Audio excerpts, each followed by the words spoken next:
യുക്രൈനിലെ മധ്യനഗരമായ ക്രിവിറിഹിലെ ഷോപ്പിംഗ് സെന്ററിന് നേരെയുണ്ടായ Russian drone ആക്രമണത്തിൽ 14 പേർ കൊല്ലപ്പെട്ടു. 120-ലേറെ പേർക്ക് പരിക്ക്. 2 റഷ്യൻ ഡ്രോണുകളാണ് ഇന്ന് പകൽ സമയം ആക്രമണം നടത്തിയതെന്ന് അധികൃതർ അറിയിച്ചു. പ്രസിഡന്റ് വ്ളോഡിമിർ സെലൻസ്കിയുടെ ജന്മനാടായ ക്രിവിറിഹിലാണ് ആക്രമണം. പരിക്കേറ്റവരിൽ 22 കുട്ടികളും ഉൾപ്പെടുന്നതായി മേഖലാ ഗവർണർ ഒലക്സാണ്ടർ ഹാൻഷി അറിയിച്ചു. 29 പേരുടെ നില ഗുരുതരമാണ്. ഗുരുതരമായി പരിക്കേറ്റവരിൽ 5 കുട്ടികളുമുണ്ട്. റഷ്യയുടെ ആക്രമണത്തെ അങ്ങേയറ്റം നിന്ദ്യവും ക്രൂരവുമായ നടപടിയെന്നാണ് സെലൻസ്കി വിശേഷിപ്പിച്ചത്. ആദ്യ ഡ്രോൺ ആക്രമണത്തിന് അരമണിക്കൂറിന് ശേഷം രണ്ടാമത്തെ ഡ്രോൺ ഷോപ്പിംഗ് സെന്ററിൽ പതിച്ചതായും രക്ഷാപ്രവർത്തകരെ ലക്ഷ്യമിട്ടുള്ള ആസൂത്രിത ആക്രമണമാണിതെന്നും അദ്ദേഹം ആരോപിച്ചു.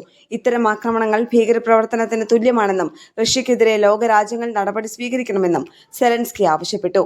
ഉക്രൈനിൽ റഷ്യ വ്യോമാക്രമണം ശക്തമാക്കുന്നതിനിടെയാണ് പുതിയ ആക്രമണം. കഴിഞ്ഞ ദിവസം ഉക്രൈൻ തലസ്ഥാനമായ കീവിൽ റഷ്യ നടത്തിയ ബാലിസ്റ്റിക് മിസൈൽ ആക്രമണത്തിൽ 17 പേർ കൊല്ലപ്പെട്ടിരുന്നു.